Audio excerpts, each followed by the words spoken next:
Broadcasting live from the Albay PIO News Center, providing you the most exclusive news update from all over the province. This is 12 o'clock Newsbreak. In the local scene, the provincial government of Albay, through its school board, will allocate more than 340,000 pesos for the 2025 Regional Schools Press Conference RSPC. As proposed by the Schools Division Office of Albay, a budget of 342,000 pesos will be allocated in support of the Albayano delegates.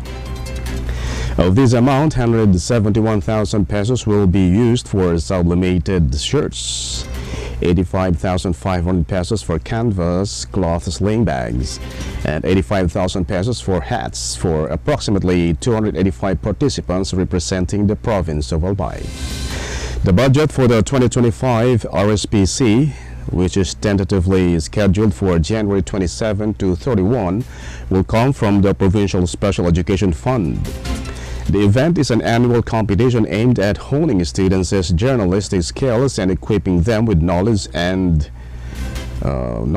the fair and ethical use of media through healthy and friendly competitions.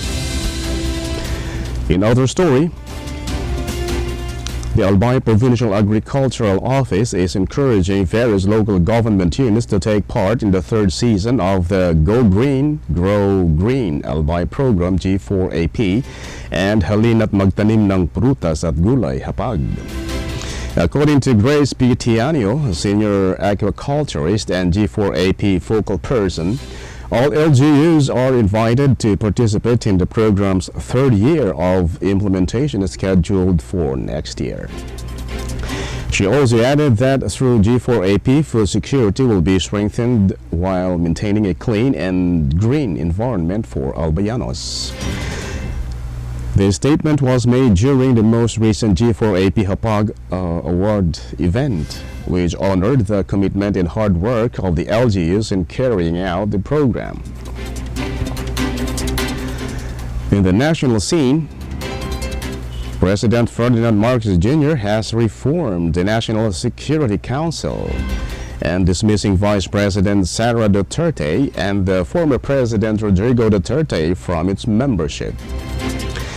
The Executive Order 81 that was signed on December 30, 2024 reforms the NSC, which was formerly supervised by the President, including 26 officials from the executive and legislative arms of the government.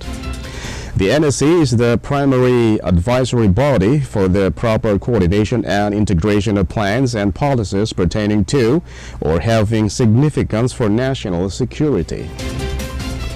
In his directive, Marcos stated that it is necessary to further guarantee that the NSC remains a resilient national security institution, capable of adapting to evolving challenges and opportunities both domestically and internationally.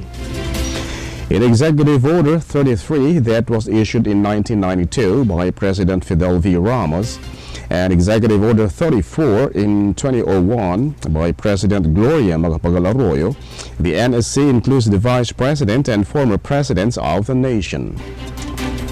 However, in Executive Order 81, it removes the Vice President from both NSC and its Executive Committee.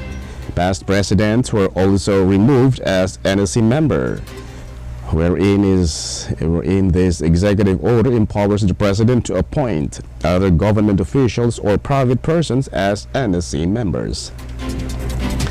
Marcos said that the reorganization of the National Security Council was needed to ensure that its council members uphold and protect national security and sovereignty.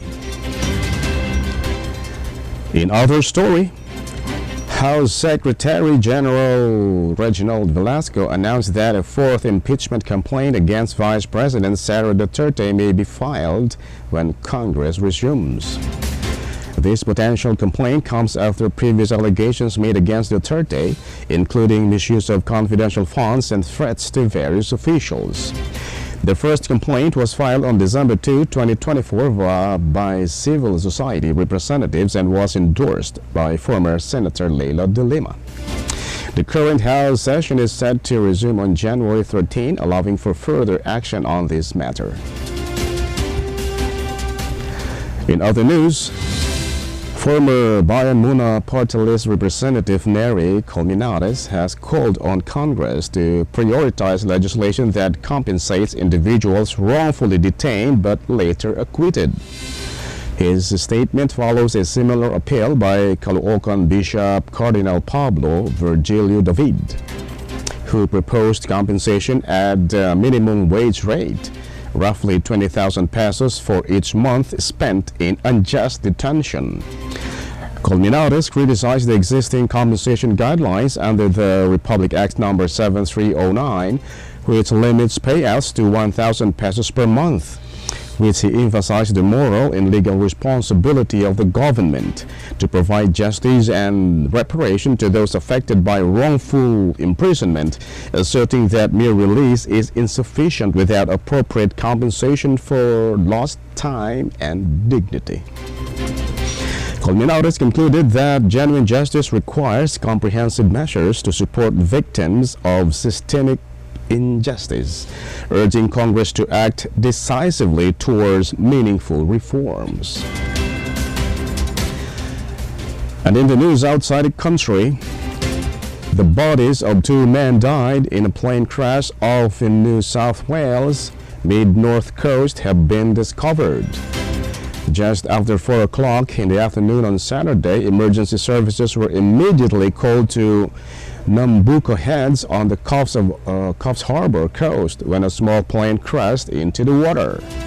According to the statement from the NSW police, 2 people died at the scene, with the body of a man recovered from the plane. The second body was discovered, but neither has been formally identified. A mission to recover the aircraft, BFF Scott's Head Beach, is currently underway, with the plane wreckage discovered more than a kilometer offshore yesterday. The NSW Police's Marine Area Command is investigating the crash, and they already have established that the plane left a private airport in Coffs Harbour at 3:30 in the afternoon. And finally, in the news outside the country, Ukrainian President Volodymyr Zelensky declared that the Russian army lost up to a battalion of North Korean forces and Russian paratroopers. According to Ukrainian and Western estimations, 11,000 North Korean armed forces are deployed in the Kursk region, where Ukrainian forces had occupied large areas of land following a massive cross-border invasion in August. Top Ukrainian commander Alexander Syrskyi says that the battles had taken place near the village of Matsnovka, near the Ukrainian border.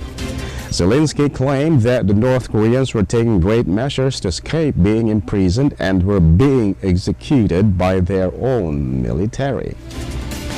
A Ukrainian military spokesperson also said that Pokrovsk remained the hottest frontline sector, with Russian troops launching fresh attacks near the town in an effort to bypass it from the south and cut off supply routes to the Ukrainian troops.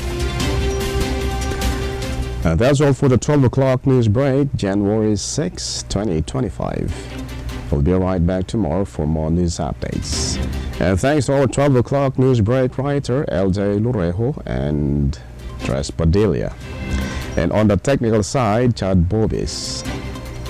Of course, our Provincial Information Officer, Mayor Ludovic Castillo. And under the supervision of our Governor, Baby Glenda Ong Bungao, I am Greg Hallare. Thank you for subscribing.